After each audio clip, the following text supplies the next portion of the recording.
주님의 평강이 여러분들과 함께 하기를 바랍니다.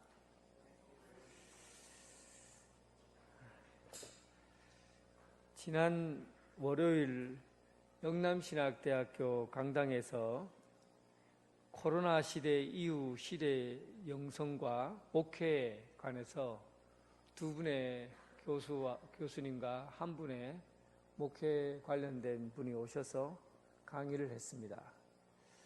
그때 그 중에 한 분이 코로나 시대라는 용어를 사용했어요.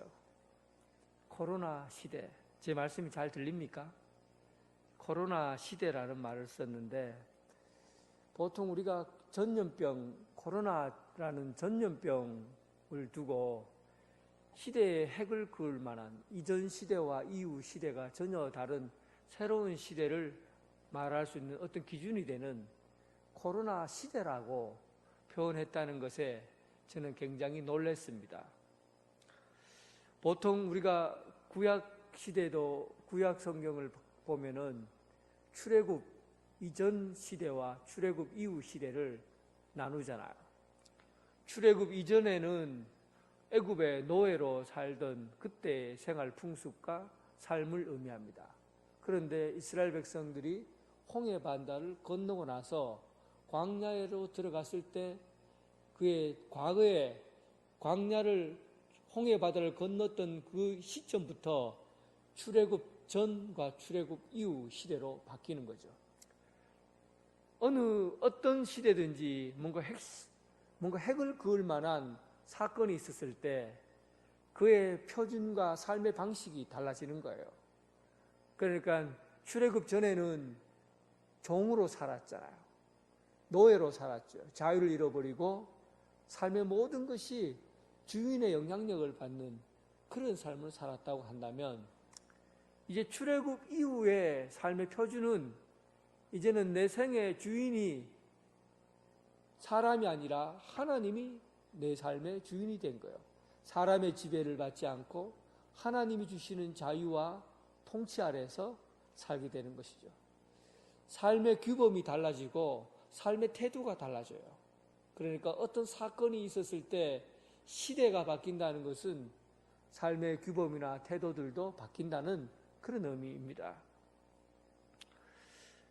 오늘날 우리가 코로나를 두고 코로나 시대라는 말을 쓰고 있다는 것은 시대가 변해갈 수 있다는 것을 얘기하는 거예요. 삶의 방향도 변해가고 삶의 태도라든지 표준도 바뀌어갈 수 있다는 그런 얘기입니다. 여러분, 1347년에 흑사병 패스트가 유럽 전역을 돌았습니다. 1347년 10월 이탈리아 시칠리아 섬에서 시작되어서 그 패스트가 몇 년 동안 유럽을 전염병으로 휩쓸었는지 아십니까? 한 200년 동안 패스트가 창궐했어요. 200년 동안 패스트가 머물면서 유럽의 인구의 3분의 1이 죽었어요. 패스트균은 원래 보이지 않아요. 근데 이 균이 쥐벼룩에게 들어간 거예요. 벼룩도 작은데 그 쥐벼룩의 어떤 부분을 건드렸냐면 이 패스트균이 소화기관을 건드렸어요. 벼룩의 소화기관이 얼마나 클지는 저는 잘 모르겠지만 벼룩의 소화기관을 건드리니까 이 벼룩들이 소화기관을 건드리니까 배가 고프니까 마구잡이로 물어뜯는 거예요. 그래서 쥐 등에 올라타서 쥐 속 깊숙은같이 뜯어먹기 시작했죠. 그러면 이 쥐들이 또 놀라서 이지 저지 막 뛰어다니면서 자기가 가지고 있는 병을 전염시키는 거죠. 또 쥐들이 막 뛰어다니니까 그 쥐들의 등에 타고 있던 벼룩들이 사람의 등다리에 달라붙어서 사람의 등을 파고 들어가기 시작한 것이죠. 그러면서 이 시칠리아 섬에서 시작된 그 패스트가 바다를 건너고 유럽 전체를 3분의 1이 되는 사람들을 죽였어요. 엄청난 재앙이에요. 그때 여러분 이 패스트는 높은 사람, 낮은 사람 구분이 없어요. 왕이라도 벼락이 붙어서 병을 옮겼고, 그리고 거룩한 성직자라고 해도 패스트가 붙었고, 정치인, 농부, 거지, 착한 사람, 나쁜 사람, 강도나 성자나 구분 없이 패스트의 영향을 받지 않는 사람이 없었다는 겁니다. 그럴 때 교회가 어떤 역할을 했느냐 하는 것이죠. 이렇게 패스트가 창궐할 때 교회는 그때 무엇을 했느냐 하는 겁니다. 그때 교회는 고행을 강조했어요. 우리가 죄를 많이 지었기 때문에 이런 재앙이 닥쳤다 해서 사람들이 고행에 들어갔어요. 채찍을 갖고 자기 몸을 때렸어요. 피를 흘렸죠. 그런데 그 피를 통해서 더 사람들에게 더 많이 번지기 시작한 것이죠. 고행을 통해서 패스트가 없어지는 것이 아니라 더 많이 번져는 원인 제공을 하게 된 거예요. 뿐만 아니라 고위 성직자들, 예를 들면은 교황, 주교와 같은 이런 사람들은 예배를 드려라, 미사와 고해 성사를 드려야 된다 하고는 성직자들, 신부들에게 명령을 했지요. 그래서 신부들은 사람들을 모아서 미사를 드리고 고해 성사를 했어요. 그런데 어떻게 됐습니까? 이 미사를 드리던 성직자들이, 신부들이 패스트에 걸려서 죽어나갔어요. 그리고는 고위 성직자라 하는 교황, 주교와 같은 사람들은 도시를 도망쳐버렸어요. 자기들은 도망을 치고, 그리고는 저 밑에 하위 계급을 갖고 있는 신부들에게 예배와 미사와 고해 성사를 강조하다 보니까 하급 신부들이 거의 다 죽음을 당했죠. 그러니까 신부가 없으니까 어떻게 예배를 드립니까? 아무나 길거리에 있는 사람 아무나 잡아다가 신부를 시키는 거예요. 지나가는 술주전병이를 데려다가 신부를 시키는 거예요. 그리고는 예배를 드리게 하니까 교회가 어떻게 되겠어요? 교회가 타락하고 썩어지고 문드러지고 사회적 영향력으로부터 사회로부터 손가락질 당하고 멀어져 가기 시작한 것이죠. 세상 사람들이 교회를 밀쳐냈어요. 세상 사람들이 교회가 하는 일에 대해서 신뢰를 갖지 않는 겁니다. 영적인 능력이 땅바닥에 주저앉아 버린 거예요.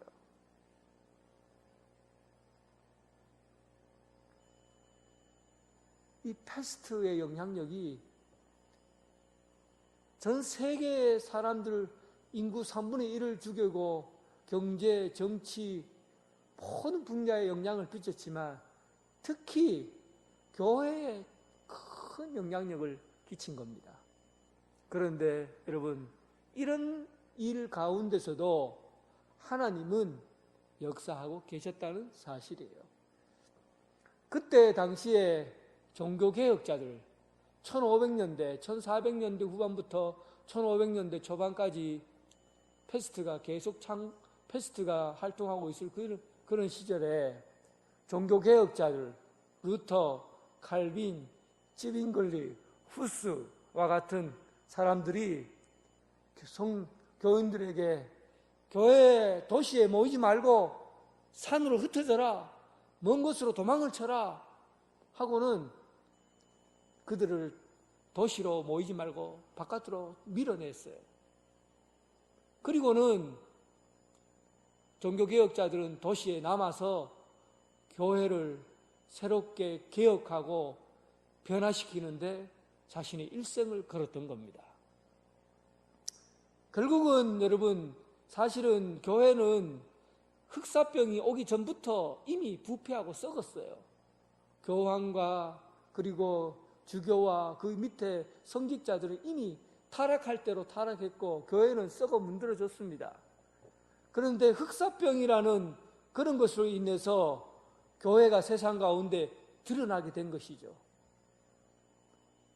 하나님께서 어쩌면 이 질병을 통해서 교회를 바꾸고 새롭게 하시려는 의지를 갖고 계셨다라고 볼 수가 있습니다. 그런데 그 이후 종교개혁자들이 교회를 뒤집어 놓은 거예요. 썩어 문드러진 교회를 새롭게 변화시킨 것은 바로 종교개혁자들의 그 눈으로 세상을 똑바로 하나님의 말씀을 정확하게 선포하고 하나님의 교회를 새롭게 갱신하고 새롭게 하는데 일어나게 된 겁니다.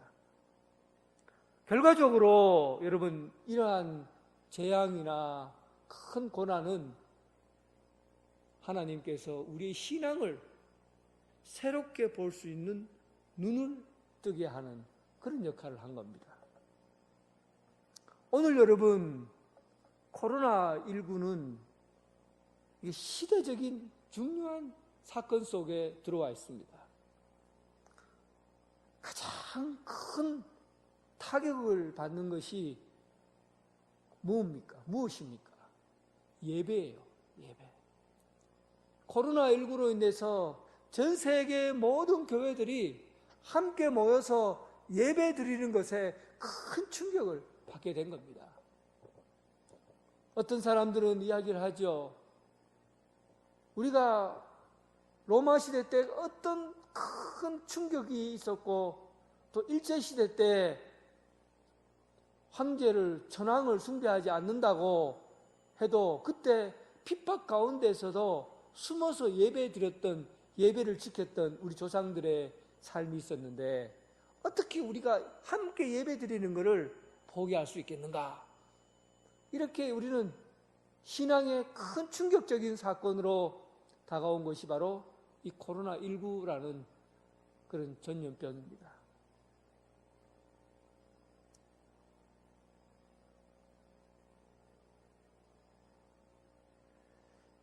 영성신학자인 유혜령 교수가 그날 강의에서 이런 얘기를 하더라고요. 앞으로는 코로나 이전의 시대로 우리는 돌아갈 수가 없을 것이다. 그런데 코로나 이전에는 교회가 사람들을 불러 모아서 예배를 드리고 훈련을 시키고 그리고 사람들을 제대로 신앙생활을 할 수 있도록 만들어서 보내는 역할을 했다면, 모으는 데 힘을 썼다면 이제는 가정으로, 집으로 돌려보내는 일을 이제는 교회가 해야 된다. 앞으로 신앙은 모아서 가리키는 시대보다는 이제는 돌려보내서 믿음을 지킬 수 있도록 영적인 생활, 신앙생활을 할 수 있도록 집으로 돌려보내는 믿음 생활을 할 수 있는 그런 일들을 교회가 맡아야 된다.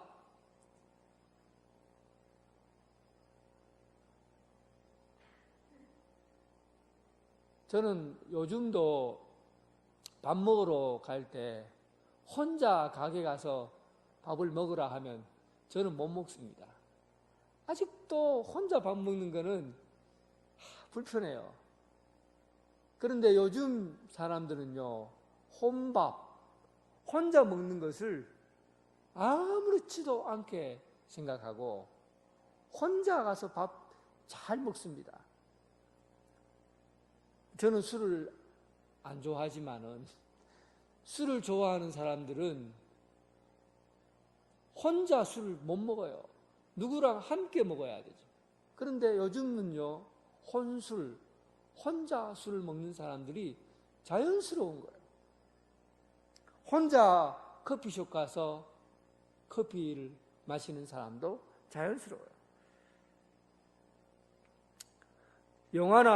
영화를 볼 때도 혼자 가서 영화를 보는 사람, 또 여행을 해도 혼자 여행을 하고,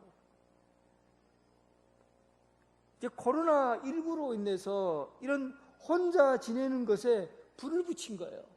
그 전부터 혼자 지내는 것이 이 세상 가운데 문화로 자리 잡고 있었는데, 코로나라는 이러한 전염병이 사람과 사람을 단절시켜 나가니까 자연스럽게 혼자 하는 것에 대해서 익숙해 있던 사람들이 이제 그것이 오히려 시대적인 방향이 되어버린 거예요.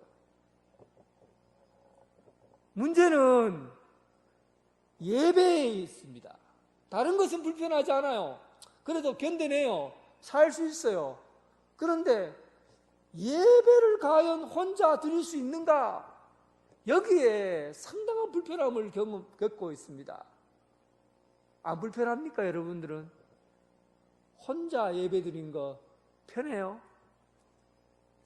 혼자 예배 드리는 것 자체가 이게 참 불편하거든요. 그런데 여러분, 이제 우리는 시대를 읽을 수 있어야 됩니다.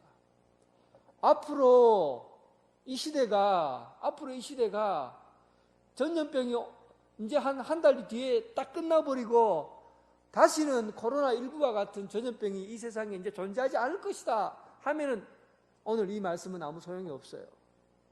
그런데 제가 볼 때는 저뿐만 아니라 많은 사람들이, 전문가들이 코로나19와 같은 이러한 삶들이 지금 끝났다고 해서 끝나는 것이 아니라 또 어느 시점에는 다시 이런 일들이 반복적으로 나타날 경향성이 크다고 봐요. 시대가 지금 이렇게 되어 간다는 겁니다. 그러면 과연 혼자 예배드리는 이 시간을 과연 예배라고 할 수 있을 것인가? 또 어떻게 하면 혼자 예배드리는 그 시간에 참다운 예배자로 하나님 앞에 예배 드릴 수 있을 것인가? 이거를 진짜 고민해야 되는 거예요. 오늘 코로나19는 이 예배에 관해서 세상 가운데 드러나게 하는 겁니다. 내가 지금까지 예배를 하나님 앞에 참되게 예배하고 있었는지, 아니면 내가 예배 드리는 자로서 참되게 예배 드리지 않고 헛된 예배를 반복해서 드렸는지, 오늘 이 말씀 가운데 서보면 이 시대 가운데 역사하는 이 코로나를 통해서 우리는 예배의 본질을 우리는 보게 됩니다. 드러날 거예요. 오늘 본문 말씀, 요한이 밤모섬에 들어갈 때 거기서 주일을 보내게 됩니다. 요한은 그때 당시 네로 황제가 기독교를 가장 심하게 박해할 때였거든요. 바울이 로마에서 나이 60에 순교를 당하고, 그리고 로마 군인들이 집집마다 찾아다니면서 예수 믿는 사람들을 잡아다가 고발하고 그리고 그들을 몰살시키려고 했습니다. 그때 당시 에베소에는 나이 90살에 유일한 사도로 또 그 시대의 어른과 같은 역할을 감당하는 사람 요한이 목회를 하고 있었어요. 마지막 목회지죠. 선교의 중심지인 에베소에서 예배를 드리다가 로마 군인들에게 잡혀서 밤모섬에 홀로 유배를 가게 됩니다. 에베소에 있는 많은 사람들과 함께 예배를 드리고 거기서 하나님의 은혜를 경험했던 사람 요한입니다. 그런데 주일이 되었는데 이제는 자기가 그렇게 해서 그래 된 것이 아니라 세상이 그를 밀어내버린 거예요. 우리 스스로 모이지 않아서 모이지 않은 것이 아니라 코로나19라는 이 거대한 전염병이 우리를 몰아낸 겁니다. 밤모섬으로 유배시켜버린 거예요. 여러분, 한 사람 한 사람이 밤모섬으로 유배를 간 겁니다. 그때 여러분, 그날이 주일이었어요. 그날 주일날 요한은 기도하면서 성령이 감동되어 그때 주님의 음성을 듣게 되고 주님의 생생한 모습으로 서 있는 주님 앞에 서게 됩니다. 여러분, 홀로 밤모섬에 떨어져 서 있는 요한이 예배를 드리고 있습니다. 예배자가 된 거예요. 밤모섬에 떠밀려서 외롭게 혼자 있어도 하나님 앞에 예배 드리는 것이 가능하다는 것이에요. 뿐만 아니라 그곳에서 예수 그리스도께서 서 계신 것을 눈으로 직접 보게 된 것입니다. 예수님께서 사마리아 지방을 지나가다가 한 우물가에서 사마리아 여인을 만나게 됩니다. 그때 예수님께서 생명수와 같은 구원자라는 것을 깨닫고 메시아라는 사실을 알고 이 여인은 평상시에 가장 궁금했던 인생에서 이것만은 해결되었으면 좋겠다라고 간직했던 질문 하나를 예수님에게 던지게 되죠. 영적인 갈망을 표현한 거예요. 주님, 우리가 어디서 예배를 드려야 됩니까? 사마리아 사는 우리나라 사람들은 그림신산에서, 야곱의 우물이 있는 이 그림신산에서 예배를 드리는 것이 참된 예배라고 하는데, 그런데 유다에 사는 사람들은 예루살렘에서만 예배 드려야 참된 예배라고 하니, 예루살렘에서 예배 드리는 것이 참된 예배입니까? 아니면 우리 조상들이 드렸던 그림심산에서 예배 드리는 것이 참된 예배입니까? 이것은 이 여인에게 있어서, 이 답은 여인에게 있어서 신앙을 똑바로 알게 해주는 질문이었어요. 여러분, 질문이라는 것은 진리를 밝혀주는 등불과 같은 거예요. 내가 뭔가를 알지 못할 때 어떤 질문을 던지냐에 따라서 그 질문을 통해서 답을 찾을 수 있는 것이죠. 주님 앞에 질문을 던졌죠. 어떻게 해야 어느 곳에서 그림신산에서 예배를 드려야 됩니까? 아니면은 예루살렘에서 예배 드려야 됩니까? 그때 주님께서 아버지께 참되게 예배하는 자들은, 진짜 예배하는 자들은 영과 진리로 예배할 때가 오나니 곧 이때라. 아버지께서 자기에게 이렇게 예배하는 자들을 찾으시니라. 예배는 장소에 의존하지 않는다는 겁니다. 그리고 어떤 유명하고 큰 교회가 드려지는 예배만 진짜 예배고, 저 산골에서 이름 없이 드려지는 예배는, 그런 교회는 예배가 아니다. 그런 게 아니라는 거예요. 예배는 수백만 사람들이 함께 모여서 드려지는 예배가 진짜 예배고, 한두 사람 앉아서 예배 드리는 것은 예배가 아니다. 이런 숫자와 관계 있는 얘기는 주님께서 한마디도 하지 않았어요. 몇 명 이상 모여야 예배다. 그리고 교회 규모가 이 정도 돼야 예배다. 50명 이상 모여야 예배다. 뭐 이런 얘기를 안 하셨다는 거예요. 예배는 영과 진리로, 영으로 진리로 예배 드릴 때 그것이 참으로 참된 예배다. 영으로 진리로 예배 드릴 때 그것이 참된 예배다. 예배는 장소의 문제가 아니라 영으로 드려지는 예배, 그리고 진리로 드려지는 예배가 참된 예배라는 겁니다. 오늘 여러분, 코로나19 시대에 우리가 그 시대 속에 들어와 있어요. 시대를 알고 모르고의 결정은 오늘날 우리가 교회 예배를 어떻게 드리느냐에 따라서 달라지는 겁니다. 여러분, 지금 참되게 예배를 드리고 있는 참된 예배자입니까? 영으로, 말씀으로 예배 드리는 자입니까? 오늘 계시록 1장 10절에 보니까 주의 날에 내가 성령에 감동되어, 밤모섬에 유배되었던 요한은 성령에 감동이 되어서 주님 앞에 나와왔습니다. 예배 드리는 자, 참되게 예배 드리는 자는 성령님이 임할 때 참된 예배자로 설 수가 있는 거예요. 서울의 어느 교회 장로님 부부가 열정이 대단한 장로님이 계셨어요.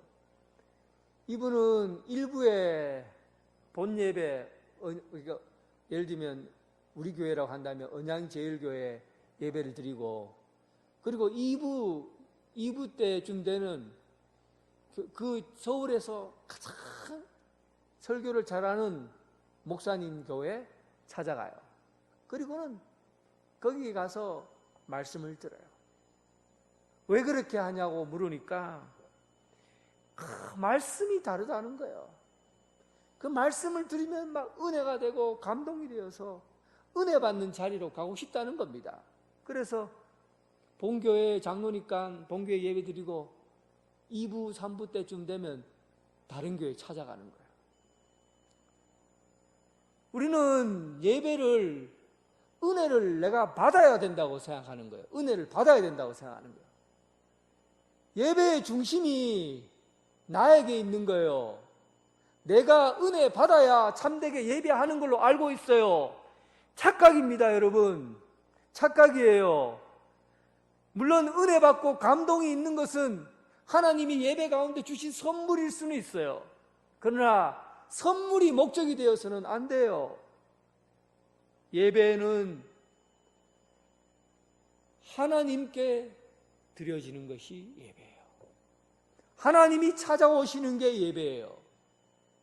내가 찾아가서 은혜 받고 감동받고 복을 받는 게 예배가 아니에요. 예배를 통해서 내가 복을 받겠다라고 생각하고 여러분 예배 드리는 거, 참으로 참된 예배가 아니고 헛된 예배입니다.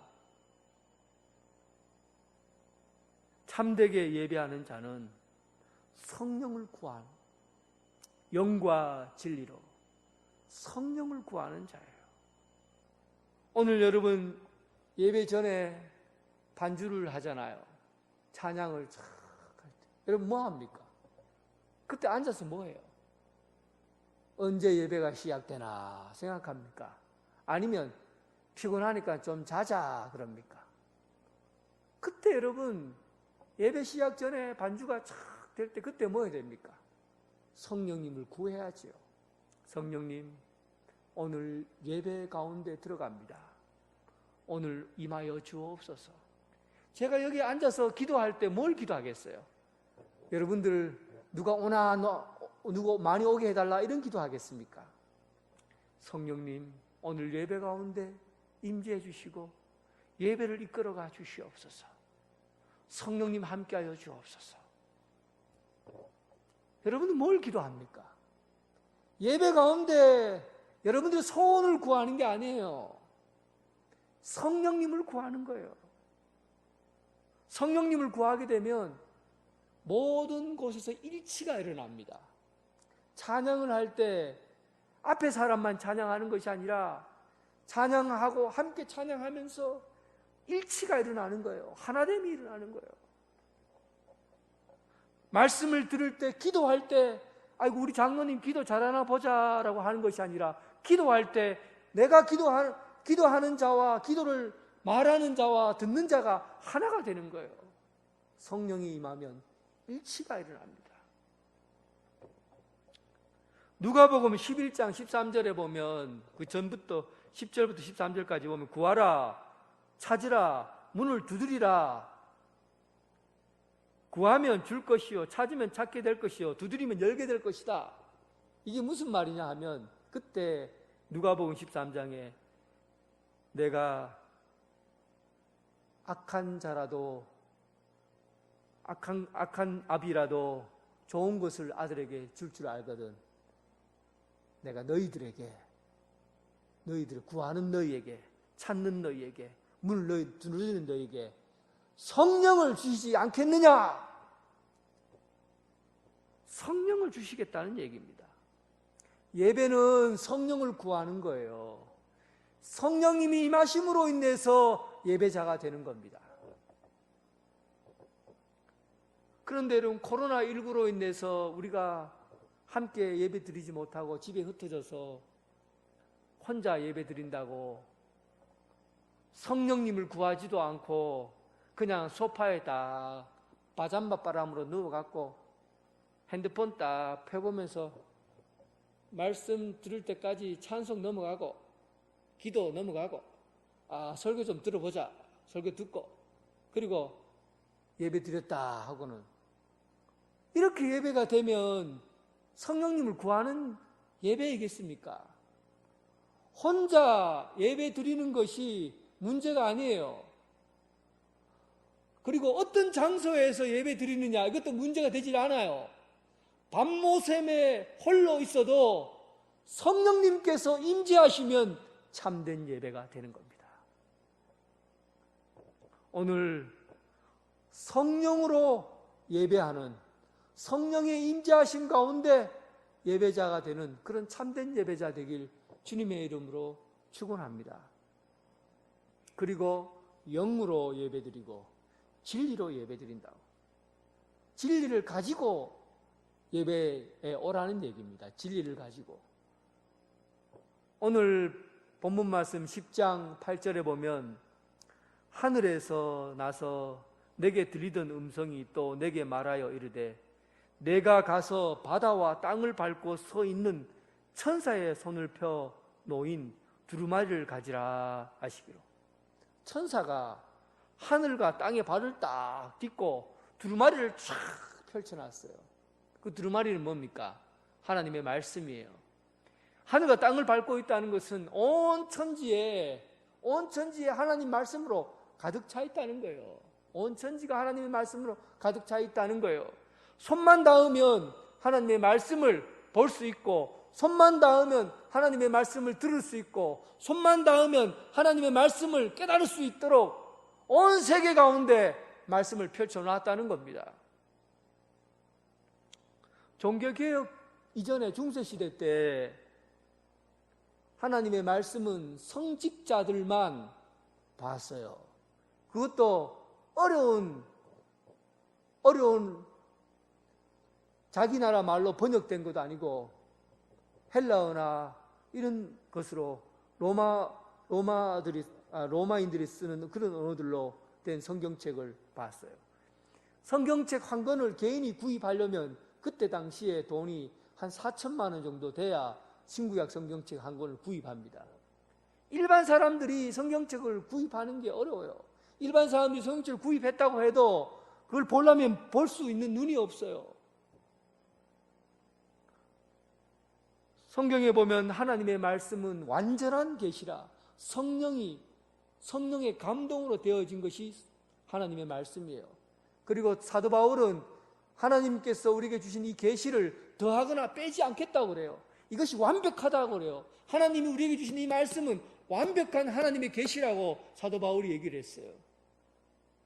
그런데 이 말씀이 오늘 본문에 보면 땅과 바다를 딛고 두루마리처럼 확 펼쳐놨다고. 모든 사람이 하나님의 말씀을 보고 듣고 이해할 수 있도록 해주셨다는 겁니다.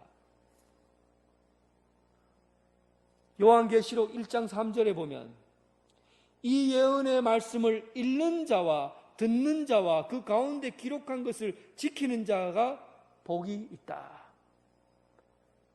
천사가 펼쳐놓은 두루마리를 만지면 복이 되고 들으면 복이 되고 지키면 복이 되는 것이 바로 하나님의 말씀이라고 합니다. 여러분들은 이 가까이에 있는 이 말씀을 일주일 동안 얼마나 많이 먹고 듣고 얼마나 많이 마시고 먹고 합니까? 하나님 말씀을 먹습니까? 하나님의 말씀을 들어요? 하나님 말씀을 지킵니까? 오늘 본문의 말씀에 보면 이 말씀을 먹어라. 그리고 이 말씀을 먹으면 꿀과 같이 달리라. 그리고 내 배에서는 쓰게 될 것이다.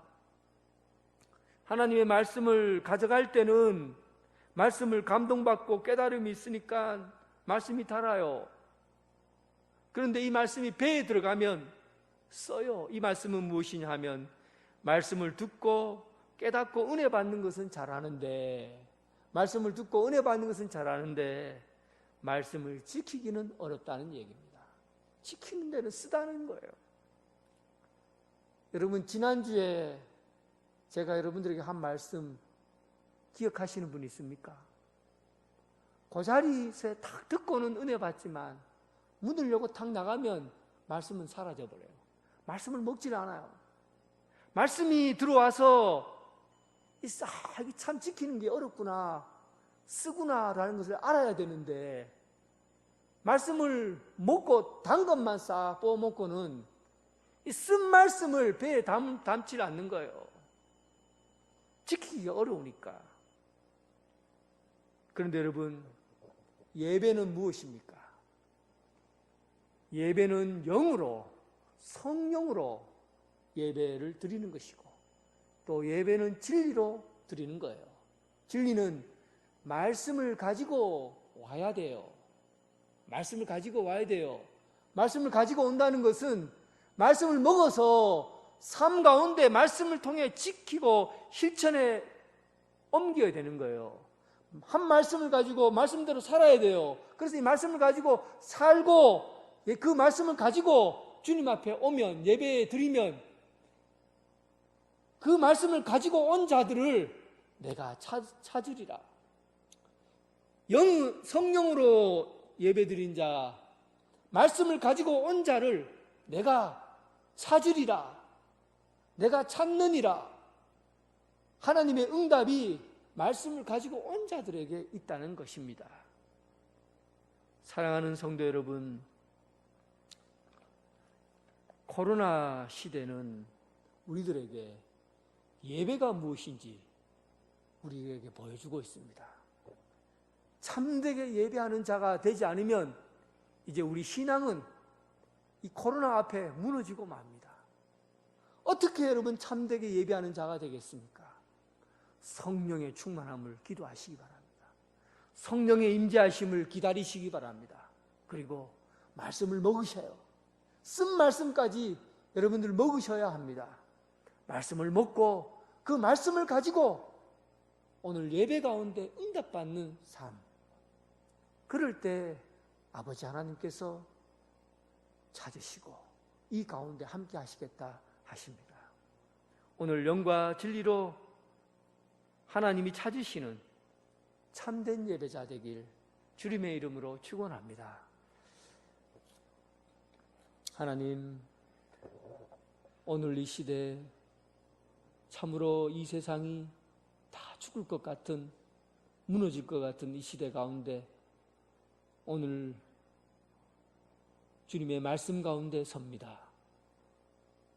성령님께서 이 예배 가운데 임재하시고 또 하나님의 말씀을 먹고 뱃속에 집어넣고 말씀으로 살다가 오늘 그 말씀을 가지고 이 자리에 왔나이다.